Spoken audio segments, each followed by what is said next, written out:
এটা হাদিস শুনে আপনাদেরকে। কি নাম? সাদের চেহারা সুরত রং ছিল অত্যন্ত কালো, এই জন্য ওর নাম সাদে আসওয়াদ, মানে কালো সাদ। বুঝলেন না? দেখতে শুনতেও পরিষ্কার না, মানে কোন কাঠামো, শরীর কাঠামো কোন।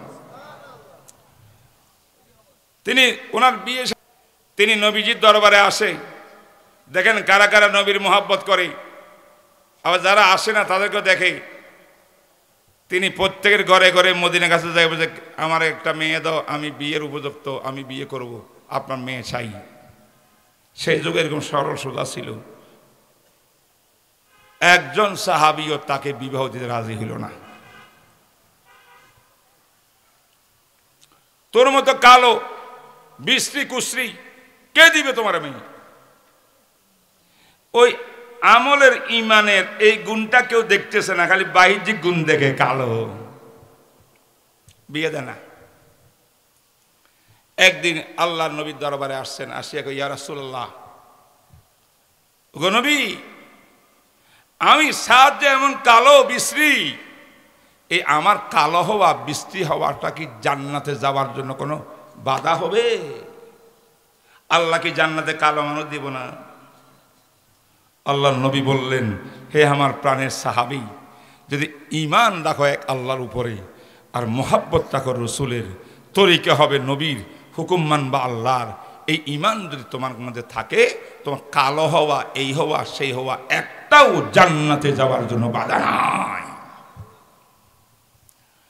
তখন সাদ বললেন, ইয়া রাসূলুল্লাহ, যদি তাই হয়, জান্নাতে যাওয়া যদি বাধা না হয়, আমি মদিনার অলিয়ে গলিয়ে বহু বাড়ির মধ্যে গেলাম, আপনার প্রিয় প্রিয় সাহাবী যারা আপনার দরবারে আসে, এমন সাহাবীদের ঘরে গিয়ে গিয়ে বিয়ের প্রস্তাব দিলাম, হুজুর কেউ আমাকে বিয়ে দিতে রাজি নাই মেয়ে, কারণ আমি কালো, আমি কুশ্রী, আমি বিশ্রী।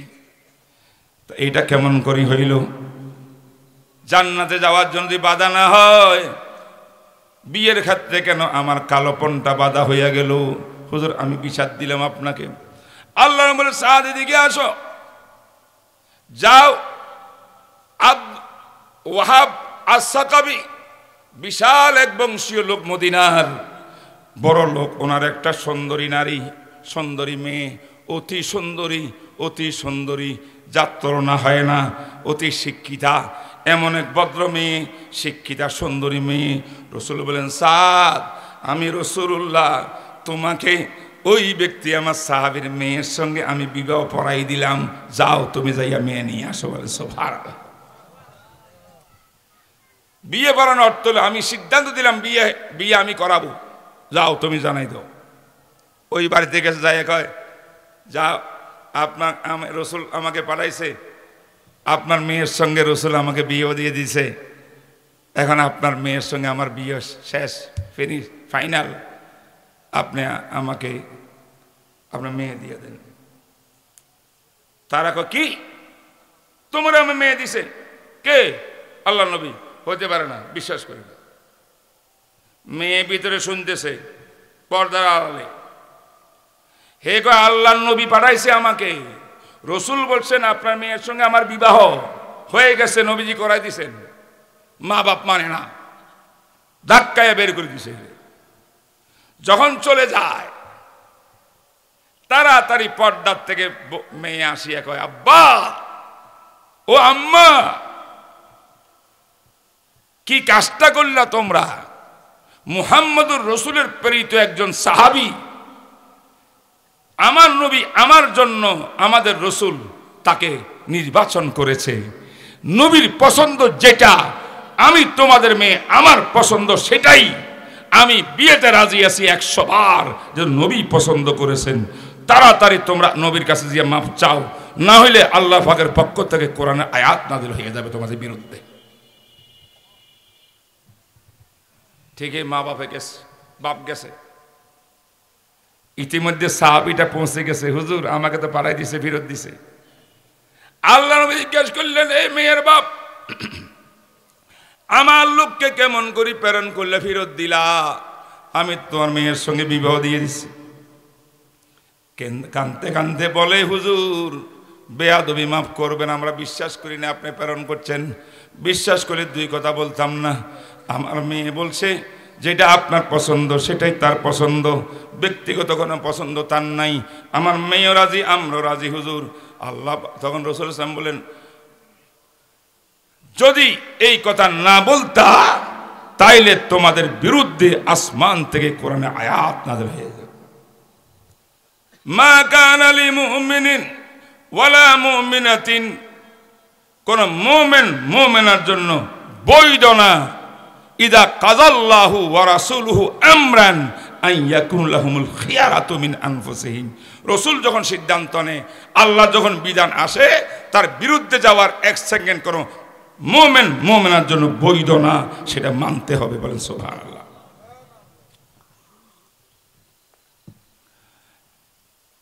বিয়ে হয়ে গেল, মেয়ে আসলো, বাজারে গেল স্বামী, বিয়ের বাড়ি বাজার খরচ করার জন্য 12 টাকা নিয়ে।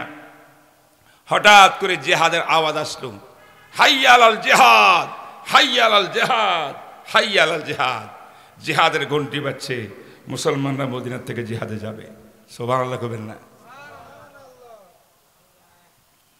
এই সাহাবীটা করলো কি, আসওয়াদ সাদ সব কিছু বাদ দিয়া ওই বিবাহের টাকা দিয়ে অস্ত্র কিনছে, তীর, বর্ষা, ঘোড়া একটা কিনে পুরা রেডি হইয়া জিহাদের ময়দানে চলে গেছে সেখান থেকে। সুবহানাল্লাহ বলেন। এই হলো সাহাবায়ে কেরামের ঈমান। জিহাদে গিয়ে 17 জনকে জাহান্নামে পাঠাইয়া শেষ পর্যন্ত সাদ নিজেই শহীদ হয়ে গেছে।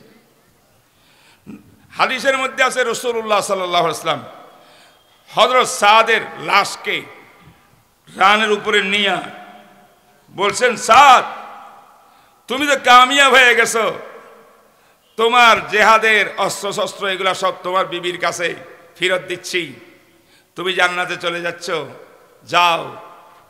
আর মেয়ের বাপকে খবর দিছে রাসূলে, ও মেয়ের বাপ, তোমাদের সুন্দরী মেয়ের থেকে আরো অনেক সুন্দরী বেশ কিছু হুরের সঙ্গে আমার আল্লাহ সাদের বিয়ে পড়াই দিয়েছে। সুবহানাল্লাহ। বন্ধুরা আমার কথা এখানে আমি শেষ করছি। ঠিক প্রায় 1 ঘন্টার মতো হয়ে গেছে কথা। আমি যে কথাটা মেসেজ দিতে চাচ্ছি, আপনাকে আমার কথাটা বুঝতে পারছেন? তাহলে আমাদের ভাগ্য পরিবর্তন হতে হলে ঘরে ঘরে কি থাকতে হবে বলেন? ঘরে ঘরে কোরআন তেলাওয়াত কারা কারা করবো ইনশাআল্লাহ? কাদের ঘরে কোরআন না থাকলে আজকে কোরআন কিনে নেবেন, নিজের ওয়াইফকে বলবেন কোরআন তেলাওয়াত করার জন্যে, নিজের মেয়েরা কোরআন তেলাওয়াত করবে, ছেলেরা কোরআন তেলাওয়াত করবে, সব কোরআনের শিক্ষা সেখানে দিবে। কারা কারা তৈরি ইনশাআল্লাহ? 1। 2 নম্বরে আত্মশুদ্ধি, হক্কানি আল্লাহওয়ালার সঙ্গে তাল্লুক সম্পর্ক স্থাপন করার জন্য কারা কারা নিয়ত করছেন যে আল্লাহকে দেখান তো একটু মেহরবানি করে, আল্লাহ তুমি কবুল করো। আত্মশুদ্ধির জন্য হক্কানি আহলুল্লাহর সঙ্গে সম্পর্ক রাখলে দেখবেন গুনার থেকে বাঁচতে পারবেন। 2। 3 নম্বর কি, কোরআন হাদিসের এলেম দরকার আছে না নাই? দরকার আছে না নাই? কোরআন জ্ঞান জানতে হবে, হাদিসের জ্ঞান জানতে হবে, ইসলাম জানতে হবে, পাক না পাক জানতে হবে, হালাল হারাম জানতে হবে, নামাজের পদ্ধতি জানতে হবে, সামনে রমজান মাসের মাসটা জানতে হবে, তারাবির মাসটা জানতে হবে, নিসফে শাবান, সবে বরাত আসতেছে, এই সময় জানতে হবে, মানতে হবে। এলেমের দরকার আছে না নাই? এলেম শিখবেন। 3। 4 নম্বর কি, এটাকে বাস্তবায়ন করার জন্য প্রত্যেকে আপন আপন অবস্থান থেকে মেহনত প্রচেষ্টা করবেন। দুনিয়ার মধ্যে যেন কোরআনের রাজ কায়েম হইয়া যায়, তার জন্য মেহনত করবেন তো ইনশাআল্লাহ। কয়টা কাজ হয়েছে? কয়টা কাজ হয়েছে? এই 4টা কাজ করবো তো ইনশাআল্লাহ। ইয়াদ রাখবেন, আলহামদুলিল্লাহ এই যে আবু হুরায়রা মাদ্রাসা, যত কাওমি মাদ্রাসা বর্তমান দুনিয়ার মধ্যে আছে, দারুল উলুম দেওবন্দের শাখা প্রশাখা হাজার হাজার লক্ষ লক্ষ মাদ্রাসা। ও আমার ভাইরা, আজকের সমাজের মানুষ মাদ্রাসাকে জানে না, মাদ্রাসা চিনে না। মাদ্রাসা কি হয়?